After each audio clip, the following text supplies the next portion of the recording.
GM built 10 muscle cars so powerful they had to erase them from history. Here's the secret they don't want you to know. 1. Vega Phase 3 454. The 1972 motion performance Vega Phase 3 454 shouldn't have existed. Imagine taking GM's lightest economy car, the humble 2,200-pound Vega, and cramming it with Corvette power. That's exactly what Joel Rosen and Baldwin Motion Performance did, transplanting the fire-breathing LS 6454 cubic inch big block V8 into this tiny Econobox. The result?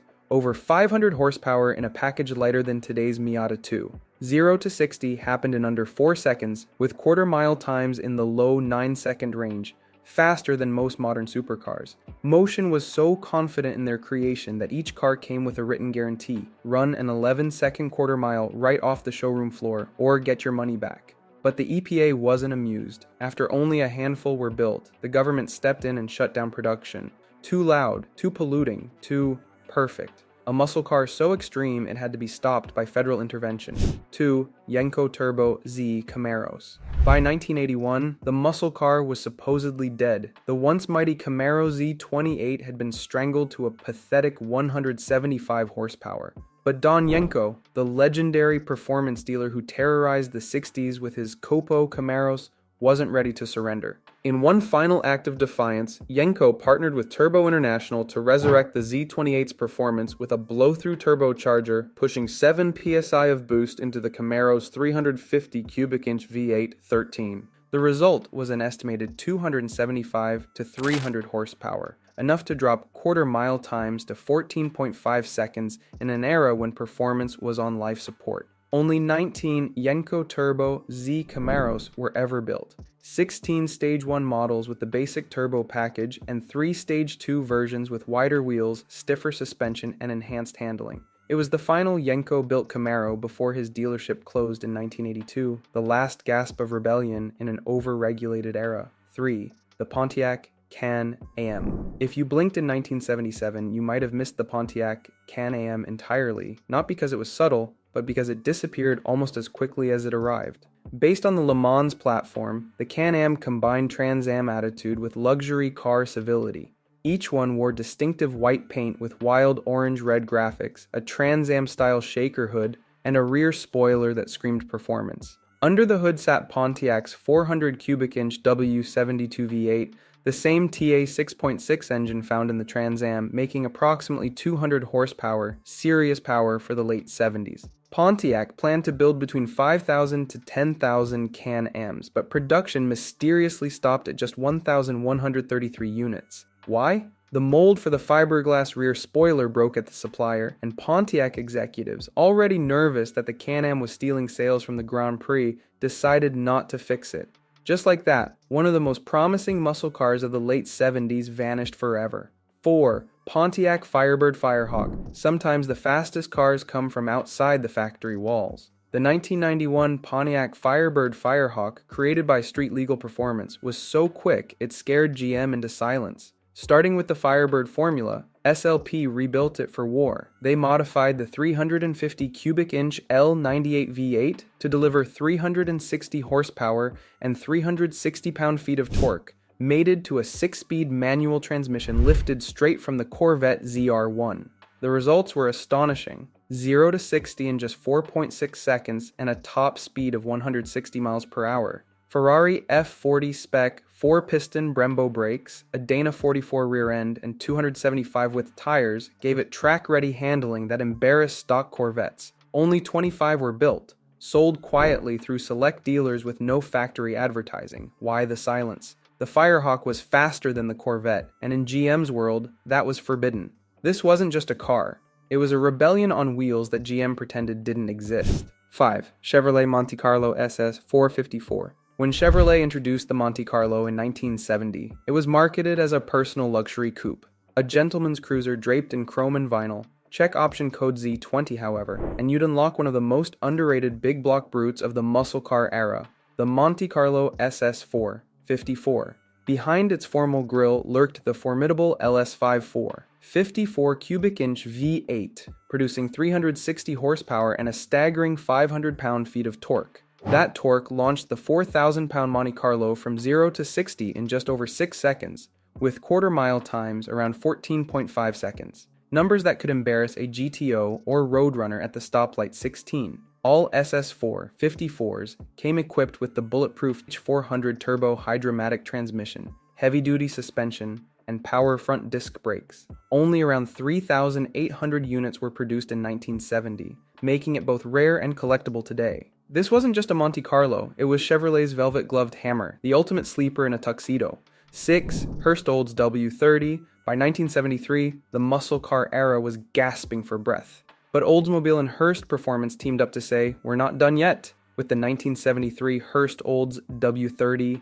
Based on the new Colonnade-style Cutlass, the Hurst Olds blended luxury and performance into a bold statement. At its heart was the legendary 455 cubic inch Rocket Vive 8, still delivering between 250 to 300 horsepower and over 390 pound-feet of torque in an era when most muscle was dying. That power was fed through Hurst's iconic dual-gate his and hers shifter, giving drivers the choice of smooth automatic cruising or ratchet-style manual gear selection. Visually unmistakable with its gold and white paint scheme and massive functional hood scoop, it screamed performance when most cars were whispering compromise. Only 1,097 were built for 1973, making it one of the rarer factory street bruisers of its time. Even as regulations tightened, the Olds kept its fists up, a last-gasp rebel in the darkening days of American muscle. 7. Century Grand Sport Stage. By 1974, most muscle cars had surrendered to emissions and insurance regulations.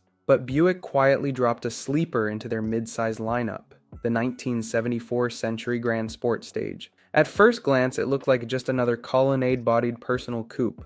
But under that understated hood was the legendary 455 cubic inch Stage 1 V8, rated at 245 horsepower and 380 pound-feet of torque. While those numbers seem modest by today's standards, in 1974 this torque monster could launch the heavy Buick through the quarter mile in the low 15-second range. Remarkable performance for the era. The Grand Sport Stage 1 represented Buick's tradition of refined muscle, luxury with a heavy right foot. Only 45 Stage 1 Sun coupes were built in 73, just 23 with electric sunroofs, making them among the rarest muscle cars of the 1970s. Today they remain forgotten gems, last-gasp examples of Buick's mastery of the art of quiet intimidation. Before it dominated NASCAR's high banks, the Chevrolet Chevelle Laguna was quietly building a reputation as a street sleeper with serious bite. 8. Chevrolet Laguna. In 1973, as Chevrolet transitioned the Chevelle into its Colonnade body phase, the Laguna nameplate replaced the Malibu as the upscale model. What many don't realize is that the 1973 Laguna, specifically with the 454 LS4 V8 option, was a legitimate street brawler in business attire. Under the hood sat the 454 cubic inch LS4 Big Block, pushing out 245 horsepower and 380 pound-feet of torque. What truly set the 1973 Laguna apart was its handling and unique urethane nose, engineered for improved aerodynamics, that would later evolve into the S3 version that dominated NASCAR. The Laguna 454 is one of those cars that flew under the radar, not for lack of ability, but because it was refined muscle, a direct bridge between showroom floor and racing glory. 9. Pontiac Executive 428 HO.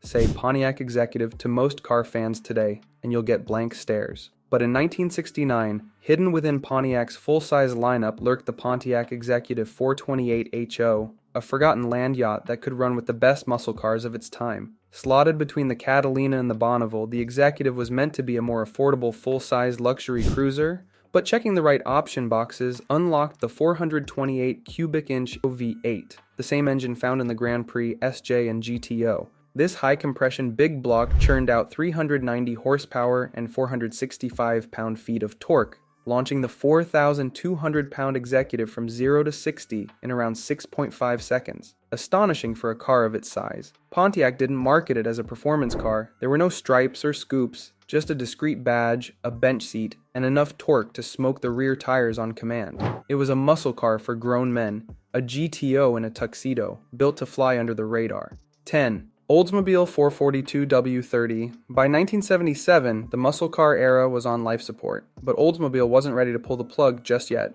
Hidden within the sleek body of the Cutlass Calais Coupe, The 1977 Oldsmobile 442W30 was a quiet assassin, one last punch from a nameplate that once roared. Beneath the hood was a 403 cubic inch L80 V8 delivering 185 horsepower and 320 pound-feet of torque. The W30 package brought more than just a badge. It added a dual snorkel air cleaner, firmer suspension, heavy-duty cooling, and a limited slip differential. While the body featured opera windows and luxury trim, the drivetrain still had roots in performance. This 1977 model marked the final year the 442 rode on the midsize A-body platform before GM's massive downsizing in 1978. After that, the 442 became merely a trim level rather than a true performer. But in this final form, the W30 still had a beating heart, the last flicker of a once mighty flame. These 10 machines represent GM's forgotten muscle, cars that appeared briefly, shined brilliantly, and then disappeared into the shadows of automotive history. Some were killed by emissions regulations or corporate politics. Others fell victim to broken molds or internal rivalries. A few were simply too wild for their time.